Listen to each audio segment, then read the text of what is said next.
Well, what's up, everybody? What's up? Welcome to another Victory Experience podcast with your host. We're your hosts. I'm Bishop John, and who are you? I am Pastor Isha Edmondson, your Victoria's Secret model. Yes, you are. Yes, you are. I want you to get on me because I didn't say it. But you keep saying it wrong. Not you are But wait a minute. What did you call yourself? I just said I'm Bishop John. Okay. And what else? Well, you're not as adamant about that as I am. I know, but you never say anything about that. I'm always adamant about what I need you to say. But you're never adamant about me saying that for you. Because I'm okay with it. Right, you're okay with, but I'm not. I'm okay. I'm not. Oh, and that's why I said it, because I know that you're not okay with it. Well, what's up, y'all? What's up? What's up? We're your hosts, and we're so excited to be with you one more time for the Victory Experience podcast. And it's amazing. We're getting a lot of great feedback. People are enjoying these podcasts, these times of you and I just dialoguing. I like it. I love talking with you, so I like it. And we give people a little insight of how we dialogue and talk and chat. And so this is really, really good. And we've been married, in case there's somebody watching or new, we've been married for, we realized that we said it wrong on one of the podcasts. We've been married for 31 years. It's going to be 32. Which will be 32 years. But we've been together for 41. 41 years. We've been together since I was 14. You were 15, man. So 80-something% of our lives we've been together. No, it's interesting. We don't even look 41. We don't. Well, no, I think we might look 41. I don't know. We might. You think we look in our 30s? Well, maybe. Okay. That's a stretch. But okay. But no, but we've been married a long time, and we have a very good marriage. We have a great marriage, not a problem-free marriage. And we pastor too, one of the best churches on the planet. Fantastic church. If you don't already know, Victory in Christ Christian Center. Fantastic. I always tell people it's located in Westville, New Jersey. Yes. 5 minutes across the Walt Whitman and Delaware Valley. Yes. No, not Delaware. No, 5 not minutes Delaware across Valley. the Walt Whitman and the Ben Franklin Bridge. So you're getting confused now with the bridges. They gave you another bridge. Because they gave me another bridge because the Delaware and the Maryland people got upset because we weren't telling them how close we are to them because we're about 30 minutes from that bridge. Wait. What I'll say, take it to the bridge. But then you also got the Commodore Barry we don't need to go Bridge. through all of those bridges. We're about 20 minutes from there. We're close wherever you go. From Delaware, we're close. From We're close wherever you are. There's a bridge near you. Yes. But yeah. So come check us out if you haven't. Come check us out. But I'm glad you're on today. I'm glad you're listening or you're watching on YouTube. We're also certified Christian counselors. Yeah, as well. we do it all, man. If this is your first time, would you subscribe? Because I think you're going to want to know. Subscribe. Yeah, when we drop content, you're going to want to know. We're always dropping all types of stuff, and every week we try to drop new stuff. And so subscribe now. Do it right now. Click and subscribe and get the word out so that others can enjoy this like you. So let's jump into our topic because this time goes so fast. I blink and it's gone. Yes. And so, we want to do a marriage topic today. Today we're going to do marriage. We'll do all types of stuff. We do stuff on for singles. We do different topicals. Today we want to do a podcast about marriage, and because people look at us and people see our marriage and they observe we have a good marriage. That doesn't mean they're confident we do, because it's what they see. But anybody that knows us, people that have been around us a long time, they can tell our marriage is a great marriage. It's not problem free. There is no problem free marriage, but we have a great marriage. It's one that people want to emulate in principle. And so we want to talk about today 10 things that you have to do to have a successful marriage. These are things that we do. And there's others. These are not all inclusive, but these are things that we do as part of our relationship, our marriage, for us to have a successful marriage. And I think that is one of the keys is how to have a successful marriage, because people don't realize what it takes to have a successful marriage. I think a lot of people want to have a successful marriage. Yeah. But many people aren't willing to do what it takes in order to have a successful marriage. Yes. And it takes work. And a lot of work. Many times it takes, we may do some work a little bit before we get married, but then once we get married, it's many times we stop. But it takes the effort to read books, attend seminars, Invest making in sure, yourself. You read other articles that can help you better your marriage, because too, marriages, you always change over a period of time. What do they say, like every 7 years? Every 7 to 10 years, yeah. you change. And many times when you get married, what you thought you knew about your spouse isn't necessarily what it really was. Right. And so then you need to make sure you're taking time to invest and understand what it is now, that what I do know about my spouse, so that I can make sure I can live successfully with now what I do know about my spouse. Well, I think, people, we've counseled a lot of couples down through the years, and people are so quick to plan for a wedding. Yes. They plan for a wedding, and they're planning for the wedding of their dreams, and they're into all the different things they want to have, and the type of food, and the venue, and the wedding dress, and the bridesmaids' outfits, and the groom's tux, and the groomsmen's outfits, who's going to be there, who's going to sit where, all of this stuff. They spend all this time planning for a day, for an event, versus a marriage, a lifetime, not even thinking about that it takes work, as you said. It takes a lot of work if you're going to have sustainability. If we're just planning for a day, fine. But if we're planning for a lifetime, that's a whole different thing. And just like you have to work to plan for the wedding, you got to work to plan to have and keep a successful marriage. And it depends, because some people, they go and elope. They don't that's necessarily. True too. It depends on the person. That's true. Some people, but see, that's the thing. You didn't put any work in. 6 you didn't months to a year in planning a wedding. Yes. But it's interesting because they will make us take a test. They will make us study to get a license or certificate. Because we get a license or certificate for a wedding, but they don't make us do anything to make sure we're ready. Correct. But they make us do that for everything else. They make you get a driver's license. You take a test to drive, but not to be married. Because they want to make sure you don't hurt nobody else. But you can hurt other people in marriage. A person and other people. Yes. Because if you think about it, marriage is about two individuals that think totally different, were raised different, had different experiences, to come together as one under the same roof and live together. And it's interesting because opposites many times attract, but the very thing that attracted you to that person is the very thing that can sometimes irritate you about that person once you get married. Yes. And so you got to know how to work those issues out that then become irritants later on. Right. Because opposites attract, but then so after you can have a while, a successful marriage. Then I want nothing to do with you. Because you're like, why are you always doing this? Why are you always doing that? But you like that thing early on. But now it's irritating. I liked your independence. As a woman, you're independent. Yeah, you liked me very. You're independent. But now I'm not submissive. Because in independence, I could do what I want. You were doing your own thing and all that stuff. Then we get married, and now I want to go, you're independent. You're not submissive. And, but you like the fact that they were independent. And that an independent woman has nothing to do with being submissive at all. So that point you just made is good. It could be. It But I'm saying you can be like, you're an independent woman. You can stand on your own 2 feet, but you're a submissive woman. I struggled with that though. Yeah, no, you did. I struggled with that very early on because of my independence and because of some of the things that I grew up with and that I saw. And that was lack of knowledge. And I said, ain't no man gonna tell me what to do. Yeah. Yeah. So I had to learn. It took time to learn on what the word said and to make sure I understood it and didn't do what I thought I should do based upon what the world's connotation of submission was, but really try to understand it from what God said submission was and wasn't. And I love the fact that now that you've submitted, now when you bring me a glass of water, I can tell where you're going. I can go, it's not cold enough, like the color purple. You go, ooh, I would never do that, Lord. Not cold enough, bam! And I would take you back for a moment too and tell you bam. So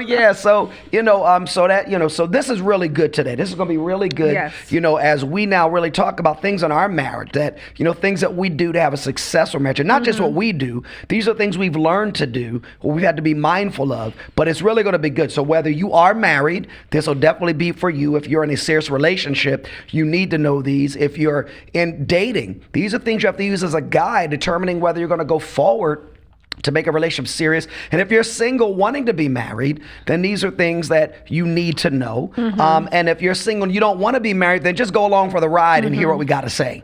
Be good. But let's dive in. Let's talk about these 10 principles of success that we've learned, from not only dealing with our marriage, but dealing with hundreds of couples that we've dealt with down through, over 2 decades of dealing with couples. So let's go. Let's talk. What's the first thing we want to talk about? First thing we want to talk about is happiness is not the most important thing. Ooh, that is so true. Because people will get out of a marriage real quick and saying, I'm not happy anymore. I'm not happy. I'm not happy. This is not working for me. I'm not happy anymore. And sometimes they equate happiness with love, and they'll say, I don't love him anymore, meaning that they ain't happy with the relationship anymore. You're not going to always be happy. No, you're not. You're not going to always be happy. It's amazing, man. In marriage, we can have a good day. Then it can be it's a not so good day. It's happiness is not the most important thing. I think happiness, you want to be happy. No, you do want to be happy. You want to be happy, but you have to intentionally do things that will bring happiness many times into your life. But like you said, there are going to be times that you're just not going to be happy, especially when sometimes kids come into the picture. Yes. The kids take up all of your time. They do. So because Rugrats, they take up so much of your time, you have to sometimes schedule times where you can focus on one another and bring that happiness into your relationship. Yes. If you just wait for it to come, it's not coming. It's going to come. So that may not necessarily be the most important thing at that point of time in your life, So you got to realize the happiness. That's not why God put you together. It goes back. Be happy. That's not the purpose of marriage. The purpose of marriage is not for happiness. It's so that you can represent the unity and the oneness of God in your marriage, not just for the world, but also for your children. I remember when our kids were younger, it was more, when your kids are younger, as you said, it's more challenging. It's more challenging to make that time for each other. You got to schedule it. But now that our kids are grown and we're basically empty nesters, it's easy for us. Like just recently, we just drove to New York. And, went and walked around and went to, we hit a coffee shop and a bakery. The coffee was so good. And then we walked around, and then we went to an Italian restaurant. Then we went to do a show. We could just jump up and do that. When you have little kids, it may be harder because you got to try who's going to babysit. Can we afford to do that? All that stuff. And it was happy. We had a wonderful, wonderful time, even though you wouldn't kiss me in public. I was trying to get you to kiss me in public. You wouldn't kiss me. You would hold my hand, but I'm like, let's pucker up, baby. And you wouldn't give me a kiss in public. But, and so I wasn't happy about that. But it was happy. We had a great time. So, the bottom line, even at this stage, we still got to work on our marriage. We still, after 31 years of marriage, have to do things to cause happiness to be in our relationship. So if you're listening, you got to do the work. Happiness is not the most important thing. It can't be, because you're not going to be happy, but you have to, God wants you to be happy in your marriage, but you got to put the work in, just like anything else. So that's a good point. That's a good point. What else? Yeah, actually that kind of takes you to the next statement that we have of what you need to do in order to have a successful marriage. And it says a couple in a successful marriage discovers the value in just showing that's up. Good. That's good. Just showing up. Yes, being there. Being present. Being present in the moment. I think that's a challenge, especially today. Because sometimes you could be there and not be present. Right. You could be on your phone. And not be showing up. And it says to your spouse, are you really paying attention to me? Right. Are you really here? Yes. You got to acknowledge, babe, I'm here. Do you need anything? Right. And this is interesting. I've heard this so many times in marriages. Sometimes, especially with women sometimes they just want to vent to their husbands, like maybe about the day that they had, the struggles that they went through. Yeah. And sometimes men, they feel like they have to be problem solvers. And it may not necessarily mean that, okay, I'm telling you my day. Right. I don't want you to solve the problem at the most. I just want you to listen. Just listen. Just hear me out. Just That's a really good point. You're there to hear what I'm going through. Right. But you ask, say, hey, well, is there anything I can do to help you, and not just automatically be there and try to solve the problem? Because if they do, then they'll tell you. They'll tell you. But that's so important. Just being there, making sure your spouse knows, I got you. I got you. I got you. And and you say, I got you. What you need me to do, babe? What do you need me to do to lighten your load? Right. And you don't always get this right. Because I don't want you to feel stressed. Right. Because many times what you think you should do is not always sometimes the thing that's the thing you don't want you to do. Right. It might have been because you may think, well, I did this last time and you were okay, but that might have been a different situation. Correct. And different circumstances. Yes. So you always want to make sure. But you want them to know, I got you, and how can I lighten your load? Out of everybody on this earth, you should know your spouse has you. Yes. In the good times, has you. In the bad times, has you. But I think when your spouse is going through something, just for them to know, hey, I'm here. Mm-hmm. I'm here. I got you. If you need me to do something. And like you said, not feel like you have to solve it for them. Sometimes it's just listening. It's just listening. Sometimes it's just grabbing their hand and looking in their eyes and say, hey, I got you. And so successful marriages, or couples have discovered that value and just showing up and being there and for your spouse. So I think that's really, really good. And life has a way, man, of coming at you, in every season. Life has a way of coming at you, and couples have to learn how to work together.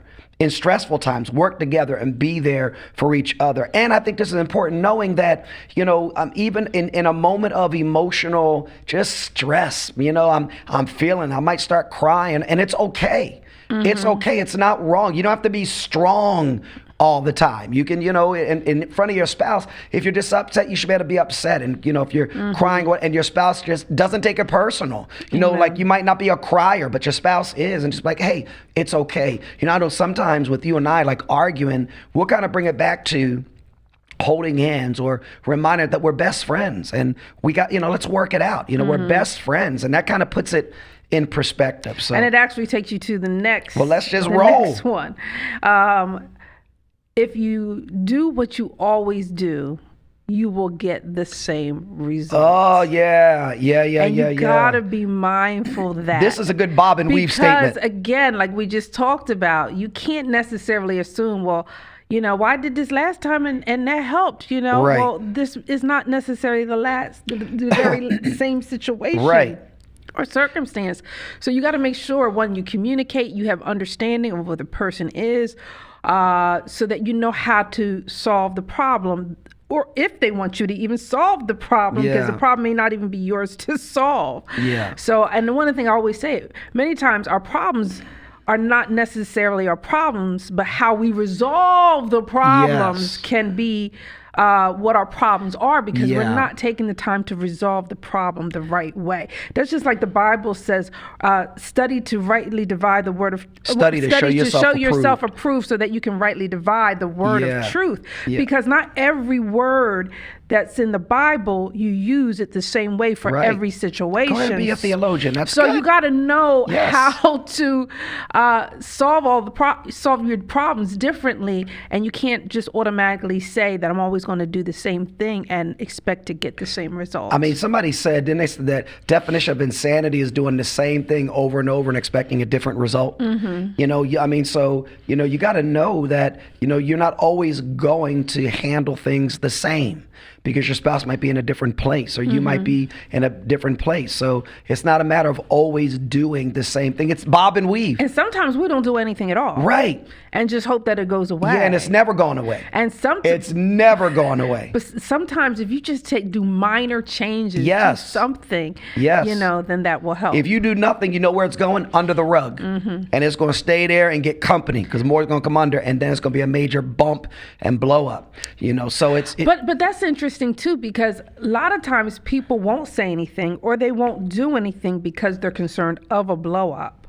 So they don't want to take the time to work on trying to resolve the problem or the issue, because they're concerned that if I bring it up and try to resolve it, it's going to blow up into something more major. And one of the things we realized, that's really the enemy trying to get in to try to actually cause more problems, because sometimes their problems aren't even really that big. If you just take the time to hear one another out, to talk about them, and to come to some type of resolution between the two of you. But I always say the Bible is so big. God gave us a solution to resolve just about anything that we would ever encounter. We just got to take the time to find out what it is. I always say this. My mentality is if you don't take action because you're concerned of a blow up, you're headed for a blow up. Oh, or a bigger blow up. Yeah, no, you are. A volcano erupting. Because what people don't realize, let's psychologically first. Let's be psychological. So, you don't share something that's really bothering you, and you hold it in. So you compartmentalize it. And then you get in that pattern, you compartmentalize again, and it piles one on top of the other. After a while, it's like a crock pot or a boiling pot. It's going to blow up. Yeah. And what we've seen again and again, when it does blow up, the thing that someone did that triggered the blow up, the blow up's not matching that. What they did doesn't match with how the person who blew up is responding. And they're like, why are you blowing up? I just forgot to do this. And they're not blowing up off of that. It just triggered. It just was the match that now caused the explosion of all the things. So you gotta, if you've been holding stuff in, holding it that way, man, if you're listening, you're like, that's me, you got to do something different. And I will say this, that is one of the things that has caused us to have, I think that's the number one thing that's caused us to have a successful marriage. We learned this very early on. Well, not early on, maybe around year 30, 4 or 5. 41 years later. Even 10 years is early on. You know, when you're talking about like that very kind of principle, we had learned, because the Bible says, do not let the sun go down on your wrath. Yes. And I'll never forget, we watched that movie, and we recommend it sometimes to people. What was it? The Story of Us? The Story of Us. With Bruce Willis and Michelle Pfeiffer. Yes. And old movie. There's a little bit of cussing in it, but it's good. Old movie, it's great. I mean, they're going at it. They're thinking about, breaking up their marriage. Yes. And one of the things she says, that's our problem. We don't have a pea under our pillow. We got a watermelon. Because they never took the time to resolve their things every single day. If they had an issue that day, resolving it, and then they just allow things to pile up one after the other until they just exploded. And until we came to that revelation and commitment to God, not to even one another, but commitment to God, that we would not allow the sun to go down on our wrath, because you can go to bed and have this false sense of peace and thinking everything's okay. I don't feel that anger anymore, but that situation hasn't really gone away. It's right there. It's just a matter of time before something happens and that comes back to your memory, and it just adds fuel to the fire of what now happens next time. It's so true. I mean, it's true. And I think, you and I mean, now, we're in our mid 50s. And we've been married this long. Your perspective changed. You're like, you look at stuff in forms of energy. That's too much energy. Okay, you're right. You win. You look for solution. You're not trying to win the war. Some things doesn't matter as much. I think the older you used to make every little thing matter. Everything back mattered. in the It was day. a battle royale. Why'd you do this? Why you do that? Why you do? And I was like, now you're like, okay. You go. It's not really that big of a deal. You go. You're so cute. Yeah, you do. And I mean, if you would get that earlier, but the older you get, you're just like, okay, whatever. Come on, let's go eat. Let's go eat. So. And I think that's an issue or concern that I think I see with people that are younger today that are looking to be married or to find that perfect person that they want to be with for the rest of their life. They're looking for all these check marks. Yes. Of this person has to be this, they have to be that, they have to be this, they have to be that. And really, you need to, what are the main things? What are your main criteria? Because you're not going to find somebody that meets every single criteria. There's only one of me. And there's only one of me. There could be 2 or 3 that they faking the funk boy, there's only one of me. And you're going to find it out afterwards, because the most important things are, what are the most important things? That do they love God? Do they have a desire to please God? Do they growingly show evidence of being able to solve problems from God's word, God's way?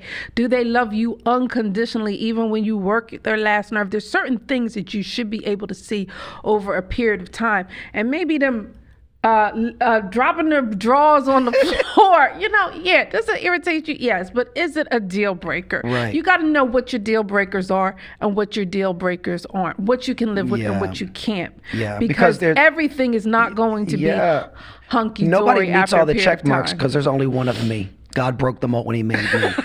every box I've learned is checked. which boxes aren't checked with you as well, because there's things that used to irritate me. I'm like, why can't he just get it, God? Why can't he just get it? And I just realized there's certain things that you just ain't gonna get. I've tried over the years to get you to get certain things, and it just ain't happening. But they ain't deal breakers. Right. They're not deal breakers for me.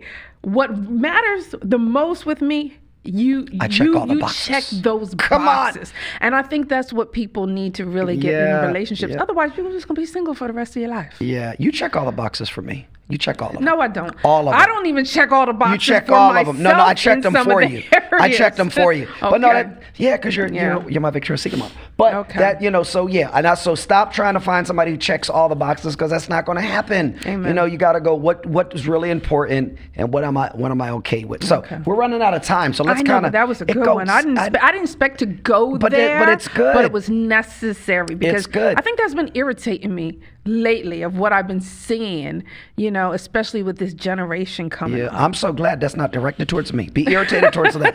So, all right, let's keep going. We only got through, that's a couple of 3. them. All right, let's go. All right, number 4, your attitude does matter. Oh, your attitude does matter. Yes. Your attitude matters. Because, many times your attitude will speak louder than words can say. Yes. So, your attitude. So be mindful of it. Of how you act, how you're carrying yourself, all those things. But you got to turn around, and your attitude, matters. And you gotta, make sure that you have a positive attitude. Yeah. If you're negative about everything, or you're pessimistic about everything, because it will drive your feelings, it will drive your actions and what you do.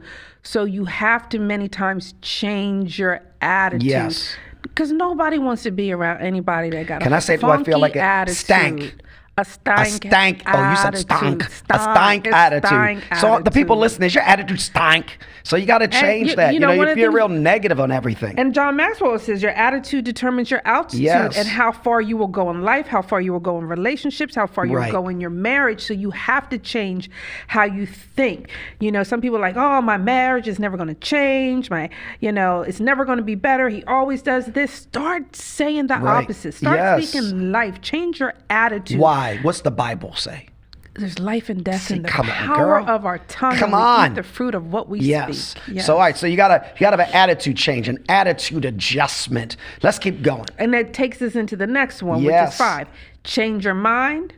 Change your marriage. Say it again for the people in the back. Change your mind. Change your marriage. Changing how you think. Which is why you got to change your attitude. Yes. If you change your attitude, then you'll be able to change your mind. Well, which do you think it's the other way? Do you change your thinking and it changes your attitude? Yeah. You change your thinking about having a positive attitude, which then causes you to have a. But it's the point is what you just because how couples think and what they believe about their spouse affects how they perceive each other. Because the Bible says, as a man thinketh in his heart, which is the word soul, your mind, your will, your emotions, intellect, so are you. So you got to change your mind about your marriage, about the success, of your marriage, about your attitude. You got to change how you think, about just the perspective of marriage and how you conduct yourself. Which is why we always say that divorce is not an option. Correct. Because if you have in your mind that divorce is an option, you're going to take the option. A whole bunch of options will come before you that you can be able to take, and you'll be focused more on all the irritations that your spouse does that can make you think about all the options I can take in order to get out of my marriage. Yes. But if you have a mindset that divorce is not an option, like I do, I look at it like I'm stuck with you. Yes, you are, girl. I'm stuck with this man.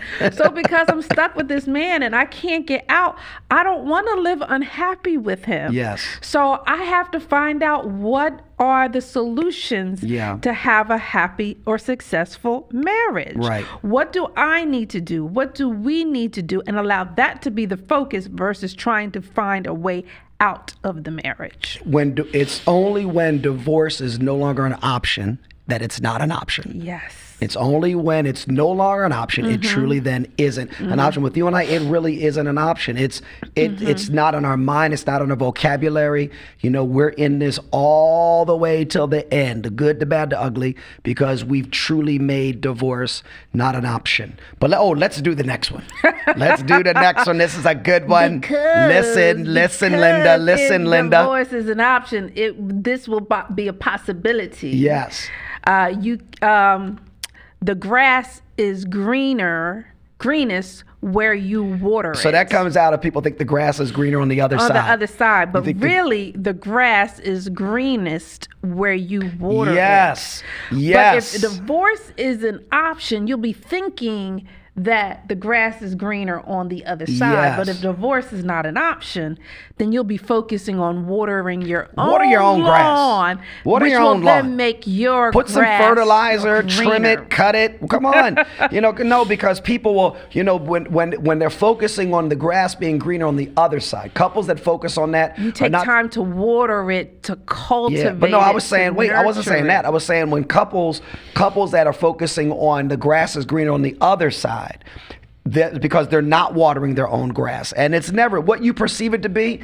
It's never that. There's always weeds in every grass. There's weeds. But couples that are successful, they water their own grass. They're watering their marriage. But this is what happens when people many times are focused on the grass is greener on the other side. They're always thinking about what the other person is or isn't doing that they should do versus focusing on what they should be doing in their own marriage. Or the other thing will be, well, I've done this, I've done that, but they only do it for a certain period of time, and they're only doing it based upon what the other person is doing or not doing versus on doing it based upon the covenant that I made before God. Yes. Because again, the person's not going to be perfect. They're not going to always do what they should do. Yes. But you made a covenant before God to love, to cherish, until death do you part. Yes. And so what can you do to water and nurture your own lawn to make it green versus focusing on what that other person is or isn't doing? Yeah, I just got a revelation as you were talking, and that is this. When it comes to natural grass, you will fertilize it, not off of what it's doing, but off of where you want it to be, how you want it to grow. You'll put seed down when it's not even look like it's growing. You'll fertilize it. And even if it's struggling, you do things of where you want it to go, where you want it to be. You are very proactive, not reactive. You know what revelation I got when you kind of said that? It made me think about, I want to see the people's life who got bad grasses. Grass. Their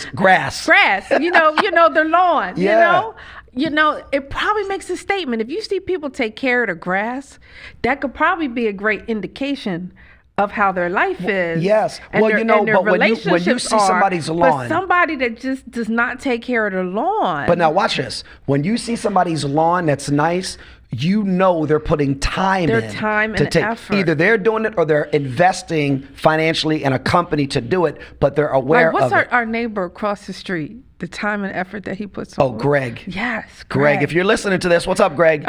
But yeah, but his lawn looks good, not because of what he's doing in the moment, but what he consistently does again and again. And I'll say this, we take care of our lawn, but we don't do it. We pay somebody to do it. But you were on them. Yes. You were on them. Yes. I can't think of the word. Like white on rice. Like white on rice. Hey, you need to come out. You need to do this. You need to do that. Or you didn't do this. You didn't do that because you want to make sure. Well, let's change that. You're on me and I'm on them. Sometimes. A little bit of both. Sometimes. But the point is it takes work. So if your grass of your marriage is not green, what work are you not doing? What deficiencies are there? And think about it, just like, sometimes you need to call in a specialist. Maybe you need a specialist to come in because it's beyond your capability right now to fix it. Yeah. So you need a specialist. I'm thinking, man, so we don't rush, we should do a part 2. I think we should do a part 2. Oh, I think we should do a part 2 because I don't want to rush. Okay. Yeah, let's hold Oh my it, gosh, because I got it. I know, just gotta get to this. We do, and so let's do a part 2. So good. We'll do a part 2 on this because they are good, but I want to take our time. All right. And I don't want to rush. So that means everybody, I need y'all to like, Yes, subscribe, share, because we only got through 6 points. We got more, and And we yeah. got more, and I'm telling you, they are good. Yeah, so you're going to have to maybe stay tuned for the following week. So, hopefully yes. the following week we'll drop part 2 of this whole podcast topic of 10 things to do to have a successful marriage. This has been good. It goes by so fast. It is. This has been so good. But these are so good. These They are so great They points. are. So make sure, especially somebody that is called to be married, that's married, Yes. that desires to be married, because these are things that they got to have 100%. a basic foundation on in order to have a successful Amen. marriage. Well, this has been fantastic. We're out of time, man. Don't forget, subscribe, please. Share, man, with other people. Other people need stuff like this. So would you share it so we can get the word out and get more and more people to be part of the victory experience? We got to go, but we'll see you next time on what? The Victory Experience.